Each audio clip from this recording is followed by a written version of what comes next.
vous êtes heureux, vous souriez. Jusque-là, ça se tient. Mais saviez-vous que l'inverse est aussi vrai?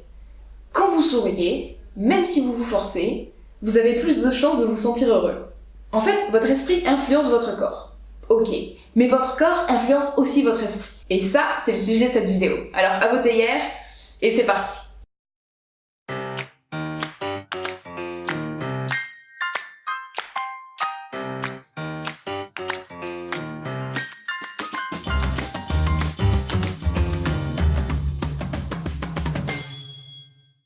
Et j'ai un petit exercice pour vous. Vous allez voir à quel point notre corps, et en particulier ici, la position de nos yeux, peut vraiment conditionner notre état d'esprit.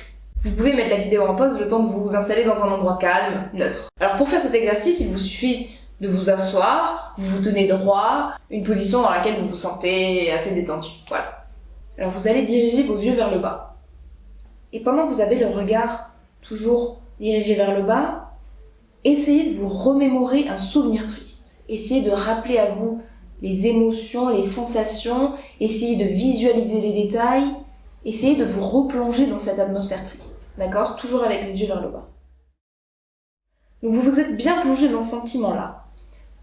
Maintenant, vous pouvez relever les yeux vers moi. La première partie de l'exercice est terminée. On va pouvoir passer à la deuxième. Alors on peut se changer les idées, on tape des mains, on bouge un peu, on se plonge dans une atmosphère un peu plus joviale, ou en tout cas plus neutre, et on va pouvoir se lancer dans la deuxième partie de l'exercice, qui consiste à faire la même chose, mais en regardant vers le haut. Donc je vous invite à lever les yeux au ciel. On est toujours dans cette position droite mais détendue, et là on essaie de nouveau de penser à un souvenir triste. Donc, rassembler les détails, rassembler les émotions. Je vous laisse faire cet exercice-là en gardant les yeux vers le haut. C'est beaucoup plus dur, non? C'est beaucoup plus difficile de se plonger dans un sentiment triste quand on a les yeux vers le haut, plutôt que quand on a les yeux dirigés vers le bas. Pourquoi ça? Quand est-ce qu'on regarde vers le bas, en général? C'est quand on éprouve un sentiment de honte, de tristesse, quand on se sent nul, quand on éprouve une émotion négative, en général.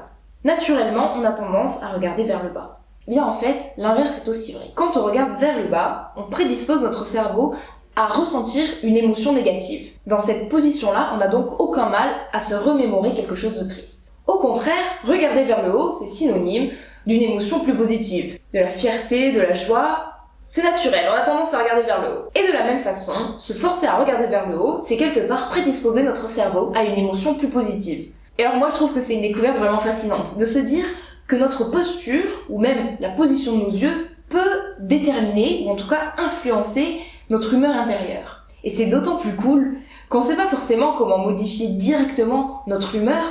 En revanche, c'est vraiment à la portée de tout le monde de changer sa posture et d'influer de façon positive sur son état d'esprit. Mais alors, jusqu'à quel point peut-on conditionner notre cerveau? Et comment faire? Peut-on vraiment, à l'aide de simples gestes, se prédisposer à se sentir mieux, plus heureux, plus confiant ou plus sûr de soi?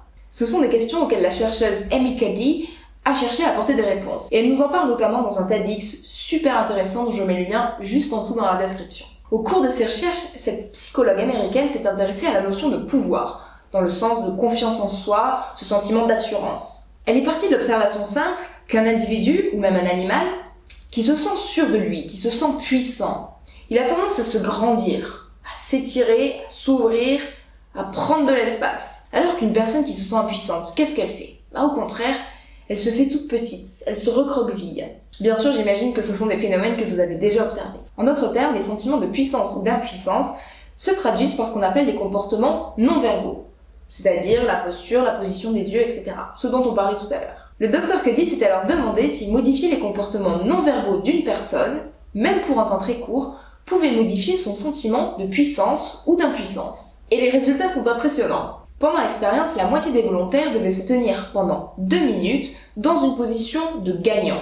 Alors chacun était libre de choisir la position qui lui inspirait le plus ce sentiment de pouvoir, de confiance. Par exemple, lever les bras en l'air en signe de victoire et tenir 2 minutes comme ça. Se tenir debout, les mains sur les hanches comme Wonder Woman. Ce sont des exemples parmi d'autres. Et pendant ces 2 mêmes minutes, le reste du groupe devait prendre une position d'impuissance, une position de quelqu'un d'abattu, de perdant. En analysant la salive de ces volontaires au terme de ces 2 minutes de pause, eh bien, qu'est-ce qu'on a observé? Il s'avère qu'un changement de posture, aussi court soit-il, peut entraîner chez un individu une modification au niveau de ses hormones, et notamment dans cet exemple les hormones liées à la gestion du stress et au sentiment de puissance. Une deuxième expérience a été mise en place dans cette même veine. On demandait de nouveau à un groupe de volontaires d'adopter une pose de puissance ou d'impuissance pendant 2 minutes, mais cette fois juste avant un événement stressant, un entretien d'embauche. Alors les personnes qui étaient chargées d'embaucher ou non les candidats étaient externes à l'expérience. Donc elles ne savaient pas qui avait pris juste avant l'entretien la pose de la puissance ou de l'impuissance. Eh bien, figurez-vous que tous les candidats qui ont été embauchés sont ceux qui, avant l'entretien, avaient tenu la pose de la puissance, la pose des vainqueurs. Et ce qui a fait la différence entre un candidat et l'autre, ça n'était pas le contenu de leur discours, ça n'était pas leurs compétences.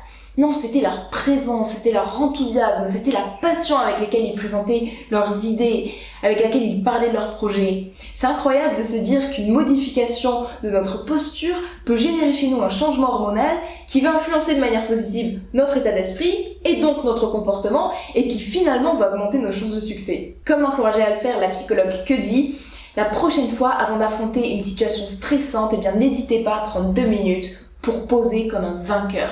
Que ce soit dans l'ascenseur, dans les toilettes, dans votre bureau, prenez ces 2 minutes-là pour poser comme un vainqueur, comme Wonder Woman. Sentez-vous déjà vainqueur. Vous allez augmenter votre confiance en vous et donc vos chances de succès. Pour conclure, plus vous imitez les gestes, plus vous adoptez l'attitude de quelqu'un de confiant, de sûr de lui, d'affirmé, ou de simplement heureux, plus votre corps sécrétera des substances chimiques qui correspondent à cet état d'esprit. Et alors vous vous embarquez dans un cercle vertueux jusqu'à atteindre petit à petit cet état d'esprit. Plus vous vous redressez, le menton haut, les épaules ouvertes, plus vous créez chez vous ce sentiment de confiance, d'assurance. Et c'est la même chose avec le sourire. Plus vous souriez, même si au début vous vous forcez à le faire, plus vous créez chez vous ce sentiment de joie, de bien-être. Elle est pas belle la vie. J'espère que cette vidéo vous a plu. Si c'est le cas, n'hésitez pas à vous abonner ou à partager, ou les deux. Et on se retrouve vendredi prochain pour une nouvelle vidéo.